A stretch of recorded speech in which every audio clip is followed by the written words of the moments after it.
سڵاتان لەبێت و ئەم کاتتان باش بینەرانی خۆشەویستی تلڤیزیۆنی کۆمەڵە بە یارمەتی هاوڕانی هاوکارم هاتوونێتەوە خزمەتتان بۆ پێشکەشکردنی گەشتیوەڵەکانی ئەمڕۆ پێنجشەممە 11 ڕێبەندانی 1403 هەتاوی سەرەتا سەردێڕی گرنگترین هەواڵەکان دەست بە سەرکردنی 5 هاوڵاتی لە جوانڕۆ هێرش بۆ سەر پارێزەرێک لە قوروە سەپاندنی حکمی 10 ساڵ زیندان بەسەر ڕۆژنامەوانێک ناڕزایەتی کرێکارانی شرکەتی ئاوگۆستەری ئەروان و ناڕزایەتی کرێکارانی شرکەت نەوتی فەلات خاڕە.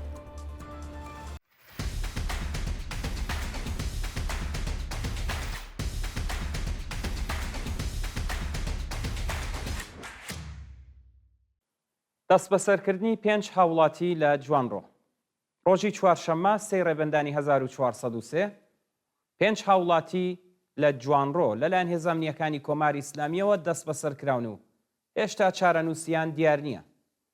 بەپێی راپۆرتەکان ناسناوی ئەم 5 هاوڵاتیە بریتیە لە ئاتیلا عەبدی، ڕەزا کامرانی، زەکەریا فیروزبەخت، سەتار بابایی و ئیدریس عەبدوڵڵاهیە.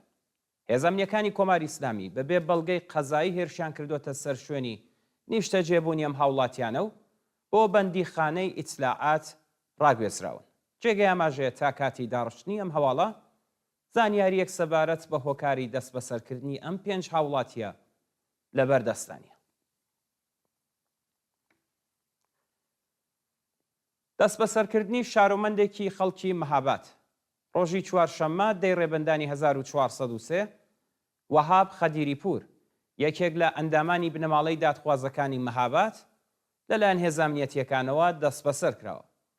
ناوبراو برای سۆهراب خەدیریپور لە گیانبەختکردوانی شۆڕشی ژن ژیان ئازادیە. بەپێی راپۆرتەکان هێزانیەتیەکانی کۆماری ئیسلامی ڕۆژی یەکشەممە 7 ڕێبەندان هێرشیان کردوتە سەر ماڵی وەهاب و لە دوای گەڕانی ماڵەکەی ڕۆژی دووشەممە بۆ ناوەندە ئەمنیەتیەکانی ئەو شارە بانکێشت و لێپرسینەوەی لێکراوە. دەست بەسەرکردنی محێدین خالدیان لەلایەن ئیدارەی ئیتلاعاتەوە ڕۆژی چوارشەممە 10 ڕێبەندان محێدین خالدیان باوکی گیانبەختکردوو بێریتان سنا لەلایەن هێزانیەتیەکانی کۆماری ئیسلامیەوە دەست بەسەر کراوە. بەپێی راپۆرتەکان ئەو هێزانە هێرشیان کردوتە سەر شوێنی کاری ئەو بەندکراوە و سەرەڕای بێڕەزیکردن بە کچەکەی بە تونند و تیژیەوە دەست بەسەر کراوە. هاوکات لەگەڵ دەست بەسەرکردنی ناوبراو هێرشیان کردوتە سەر ماڵەکەی و دەستیان بەسەر کەلوپەلەکانیان داگرتووە. جێگەی ئاماژەیە ناوەندە ئەمنیەتیەکانی کۆماری ئیسلامی لە ڕۆژانی ڕابردوودا ژمارەیەکی زۆر لە بنەماڵەی چالاکانی مەدەنی، بەندکراوانی سیاسی و گیانبەختکردوانی ئازادی بانکێش کردووە و سەرەڕای بێڕێزی بە بنەماڵەکانیان هەڕەشەیانی لیان کردو. تا کاتی داڕشتنی ئەم هەواڵە زانیاریەک سەبارەت بە هۆکاری بەندکران و شۆنی ڕاگررتنی ئەم هاوڵاتیە لەبەردەستانیە. هێرش بۆ سەر پارێزەرێک لە قوروە ڕۆژی دووشەممە 8 ڕێبەندانی 1403 دوو کەس هێرشیان کردوتە سەر دەفتەری وەکالەتی پارێزەرێک لە شاری قوروە و هەوڵی ڕفاندنیان داوە. بەپێی وتەکانی خوسرە و محەممەد وەیسی پارێزەر و ئەندامی کانونی پارێزەرانی کوردستان کەسی هێرشکەر مۆوەکلی پێشووی ناوبراو بووە و هەوڵی ڕفاندنی داوە، بەڵام بە یارمەتی کەسانی دیکەوە بە تەنیا لێی دراوە و بریندار بووە. جێگای ئاماژەیە کە ڕۆژێک بەر لە هێرش بۆ سەر دەفتەرەکەی دیسان هەوڵیان داوە هێرش بکەنە سەری. کەسانی هێرشکار لە دوای هەڵاتنیان دەست بەسەر کراون، بەڵام دوای چەند کاتژمێرێک ئازاد کراون. کەمکردنەوەی حکمی زیندانی یەکێک لە دۆسیەکانی ماشەڵا کەرەمی بەوتەی پارێزەری ماشەڵا کەرەمی حکمی زیندانی یەکێک لە دۆسیەکانی ئەو بەندکراوە لە 8 ساڵ و 10 مانگ بۆ 1 ساڵ زیندانی تازیری کەم کراوە. ماشەڵا کەرەمی باوکی محەممەد مهدی کەرەمی لە دەست بەسەرکراوانی شۆڕشی ژن ژیان ئازادیە کە 17 بەفرانباری 1401 لە سێدارەدرا. ناوبراو لە ڕێکەوتی سیویەکی گەلاوێژی 1402دا بە هێرشی هێزانیەتیەکانی کۆماری ئیسلامی بۆ سەر ماڵەکەی دەست بەسەر کراو، لەو کاتەوە لە بەندیخانەی ناوەندی کەرەشدا ڕاگیراوە. پارێزەری ئەو بەندکراوە بە بڵاوکردنەوەی پۆستێک لە تۆڕە کۆمەڵایەتیەکاندا ئاماژەی بەوە کردووە کە ماشەڵا کەرەمی 8 ساڵ و 10 مانگ حکمی زیندانی ئەو بەندکراوە لە دۆسیەکەیدا بۆ 1 ساڵ زیندانی تەعزیری کەم کراوەتەوە. جێگەی ئاماژەیە کە لە دۆسیەکی دیکەدا ناوبراو حکمی 3 ساڵ و 7 مانگی بەسەردا سەپێنراوە. سەپاندنی حکمی 10 ساڵ زیندان بەسەر ڕۆژنامەوانێک.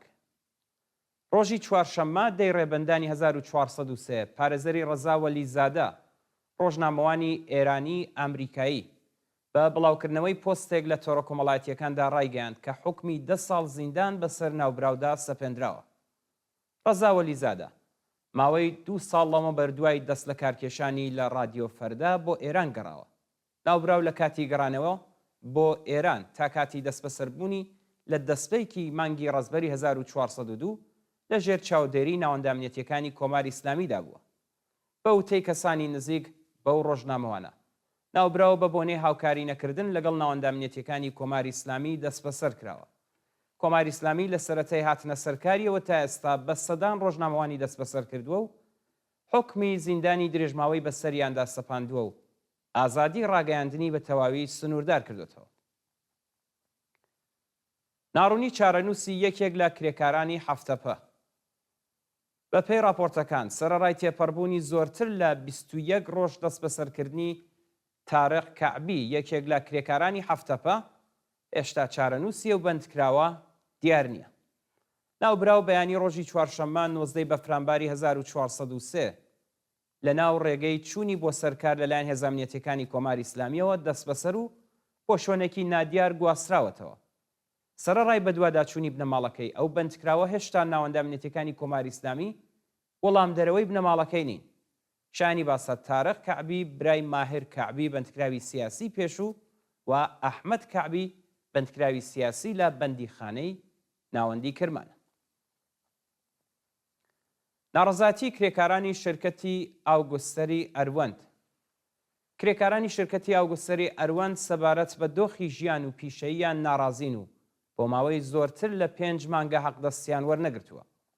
بە پێی راپۆرتەکان کرێکاران سەبارەت بە نەدانی حەقدەستە دواکەوتوەکانیان، پەرداخت نەکردنی حەقی بیمەکانیان و هەروەها هاوسان نەبوونی حەقدەستەکانیان لەگەڵ ڕێژەی هەڵاوسان ناڕەزایەتیان دەربڕیوە. کرێکارانی ناڕازی ئاماژەیان بۆ کردووە کە سەبارەت بە نەدانی حەقدەستەکانیان کارانە حەقی بیمەکانیان و هەروەها نەورۆزانە لە ناوەندە قەزاییەکان سکاڵیان تۆمار کردووە، بەڵام بەهۆی بایەخ نەدانی ناوەندە قەزاییەکان هێشتا نەیانتوانیوە مافی خۆیان وەرگرن. یان لە دەستانی دوو کەس بەهۆی ئاگرگرتنی شرکەتێکی ڕۆنگیری لە مەنجیل. ڕۆژی چوارشەممە دەی ڕێبەندانی 1403 بەهۆی ئاگر لێکەوتنی شرکەتێکی ڕۆنگیری لە شاری مەنجیل سەر بە پارێزگای گیلان دوو کەس گیانیان لەدەستاوە. بە پێی هەواڵەکان تەقینەوەی یەکێک لە ئەمبارەکان هۆکاری ئاگرکەوتنەوەی ئەو شرکەتە بووە کە بەو هۆیەوە دەست بەجێ یەک کەس گیانی لەدەستا و کەسێکی دیکەش دوای گواستنەوەی بۆ نەخۆشخانە گیانی لەدەستاوە. جێگەی ئاماژەیە کە یەکێک لەو کەسانە کە گیانی لەدەستاوە شارۆمەندی ئەفغانستانی بووە. ناڕەزاتی کرێکارانی شرکەت نەوتی فەلاتقارە. کرێکارانی شرکەتی نەوتی فەلاتقارەی لاوان دژ بە سنووردارکردنی حەقدەستەکانیان ناڕەزایەتیان دەربڕی. بە پێی راپۆرتەکان کرێکاران خوازیاری بەکردەوە دەرهاتنی تەواوی مادەی 10 یاسای ئەرک و بەرپرسیارەتی پرسنلی نەوت بوون و هەروەها خوازیاری گەڕانەوەی ئەو بڕەپارە لە ساڵانی ڕابردوو وەکو باج کە لەسەر حەقدەستەکانیان کەم کراوە و وەلانانی جیاوازی، وەلانانی سەقفی حەقدەست، دابینکردنی بیمەی دەرمانی کارامە و ئیمکاناتی ڕفاهی و وەلانانی ئاستەنگیەکانی بەردەم سەنەواتی خانەنشینی لەسەر کارلابردنی بەڕێوەبەرانی ناکارامە و پەرداختی سەنەوات و پاداشت و ئیزافەکاری بوو. دو هەوڵان سەبارەتە بە لە سێدارەدانی دوو بەندکراو لە بەندیخانەی شیراز. ڕۆژی چوارشەممە دەی ڕێبەندانی 1403 دوو بەندکراو بە تۆمەتی کوشتنی بانخەست لە بەندیخانەی عادڵابادی شیراز لە سێدارەدران. بە پێی راپۆرتی ڕێکخراوەکانی مافی مرۆڤ ئەم دوو بەندکراوە بە ناوەکانی ڕەسوڵ مینایی تەمەن 33 ساڵ و خوسرە و عەباسزادە تەمەن 35 ساڵ بۆ ماوەی زۆرتر لە 4 ساڵە بەندکراون و بە تۆمەتی کوشتنی بانقەست حکمی سێدارەیان بەسەردا سەپێنراوە. جێگەی ئاماژەیە لە هەمان ڕۆژدا سێ بەندکراوی دیکە لە بەندیخانەی عادڵابادی شیراز لە سێدارە دراون و بەو شێوەیە ژمارەی لە سێدارە دراوانی ئەم بەندیخانەیە لە ڕۆژی چوارشەممەدا گەیشتووەتە 5 کەس.